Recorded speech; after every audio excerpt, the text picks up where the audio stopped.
Hello, you're watching Eye on Africa. I'm Rochelle Harrison-Pless. Thanks for joining us. Coming up. Fighting French in Cameroon. Protesters in the country's Anglophone region say they're sick of the French language dominating their lives. Violent clashes have erupted in Bamenda as police and demonstrators go head-to-head. South African leader Jacob Zuma says he's confident the country will avoid a ratings downgrade to junk status.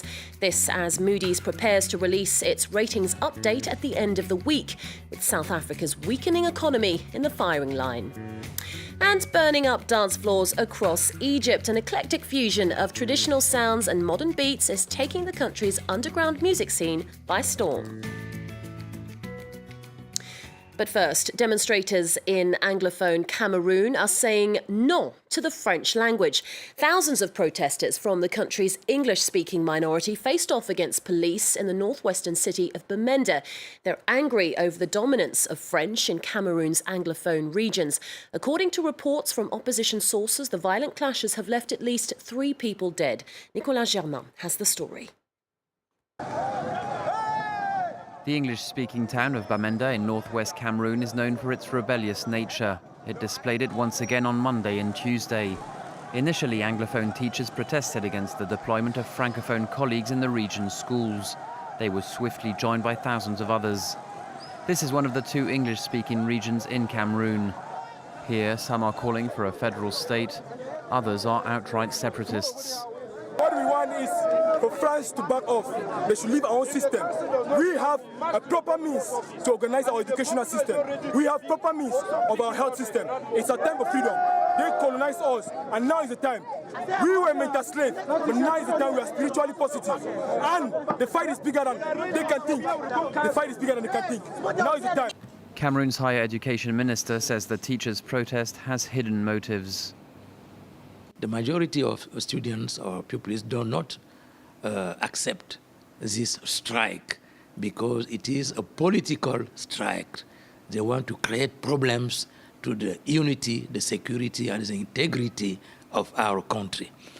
Another reason the protesters are angry is because President Paul Biya has decided to appoint the mayors of big cities directly.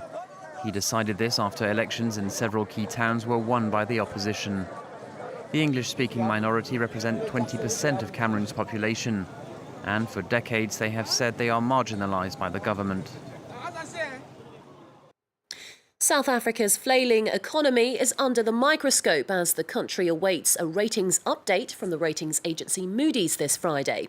But South African leader Jacob Zuma says it should avoid a credit ratings downgrade to junk status.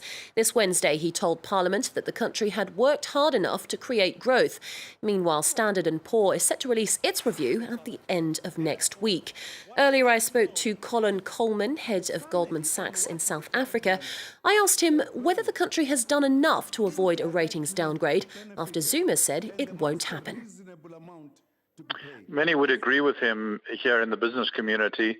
I would say for 3 reasons. One, growth has bottomed in the second quarter of this year and we believe is on the rise.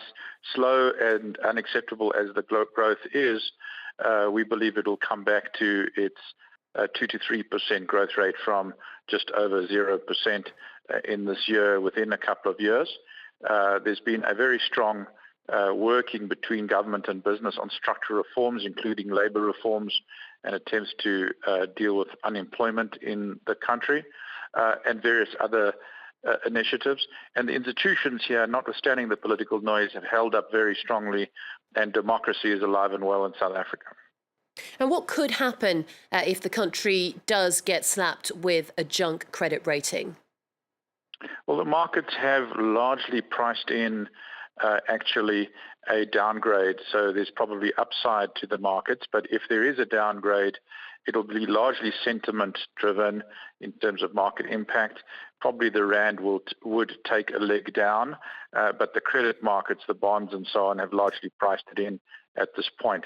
So, in other words, there probably is some upside to the extent that there is a hold on the credit rating and we maintain our investment grade.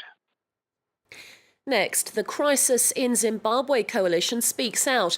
On Wednesday, it called for urgent government reforms in Zimbabwe. A spokesperson for the group of civil society organisations was speaking at a news conference in Johannesburg. Sally Dura dismissed recent reports that President Robert Mugabe was set to retire soon. The 92-year-old leader has held power in Zimbabwe for nearly 3 decades. Take a listen. Saying something and doing something is two different things. So we will see, and even if it will happen, our struggle or the reality of the Zimbabwean question is not lined in an individual person, but in a leadership or a governance structure and system that we have inherited and that we also have experienced since independence, where every layer of governance is very arrogant and does not respect the rights of citizens. Well, that was Sally Dura from the Crisis in Zimbabwe coalition. Serious abuses on both sides of the conflict in South Sudan. That's according to a damning new report from Human Rights Watch. The NGO says rebel and government forces in the southern town of Yei have raped, killed and arrested or abducted civilians in recent months. Fierce fighting between the warring sides has intensified in the country's south, following clashes in the capital, Juba, back in July. Meanwhile, Human Rights Watch is calling on the UN Security Council to greenlight an arms embargo for South Sudan in a bid to help stop the spiralling violence. No longer drafting child soldiers, a Sudanese rebel group has inked a deal with the UN to stop recruiting young fighters to its ranks. As part of the accord, the Sudan People's Liberation Movement North has agreed to release all child soldiers, take measures to stop the recruitment of minors, and help former child soldiers reintegrate with their families. The pact, known as an action plan, is the first step towards the group's removal from a UN list of organisations that commit grave violations against children. Well, here's a spokesperson for UNICEF Sudan. We have committed to helping SPLM North in making sure that they adhere to their obligations. We will assist them with the results of the action plan, with the technical knowledge that is needed, with the resource mobilization that is needed. We will be with them along this process until they're able to reach the goals that they have set for themselves. And hopefully, and the intention is to be delisted, because that, I think, would be the ultimate goal. That was a representative for UNICEF Sudan speaking there. And finally, a dash of dubstep, a dollop of hip-hop and a generous serving of electro, all mixed in with traditional Egyptian sounds. This is the kaleidoscope of eclectic music taking the country's underground by storm. We take a closer look at Egypt's thriving independent music scene. In this club in downtown Cairo, musicians Ahmed Saleh and Abdallah Minyawi play their electronic beats to a swaying crowd. The duo are part of a wave of new talent that has surged onto Egypt's underground music scene in recent years, sometimes infused with traditional Egyptian sounds. There is movement in the music scene. There's a lot of collaborations, a lot of concerts, and a lot of possibilities for more exposure. The movement began in the mid-2000s when musicians bypassed record labels to reach their listeners directly online. This also led to the birth of a new type of music called maharaganat. Emerging from working-class neighborhoods, it became Egypt's most listened-to genre. Using cheap or free software, these musicians mix traditional Egyptian music with electronic sounds, creating loud, eclectic beats.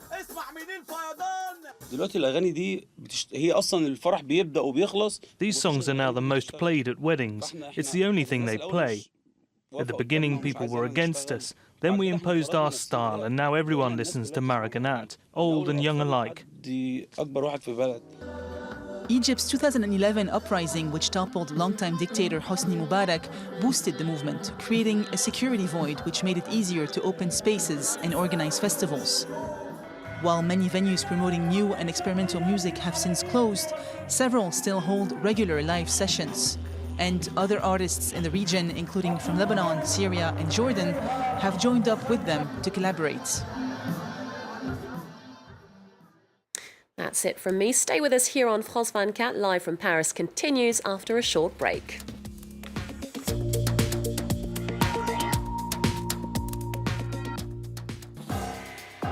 Reporters, presented by Mark Owen. Coffee, sugar, flour, products that are now hard to find in Venezuela. Famine is looming over many families and poverty is crippling the middle classes. And the country's economic crisis is compounded further by political turmoil. Whilst pro-government militants praise President Maduro, the opposition is pushing for a referendum to remove him.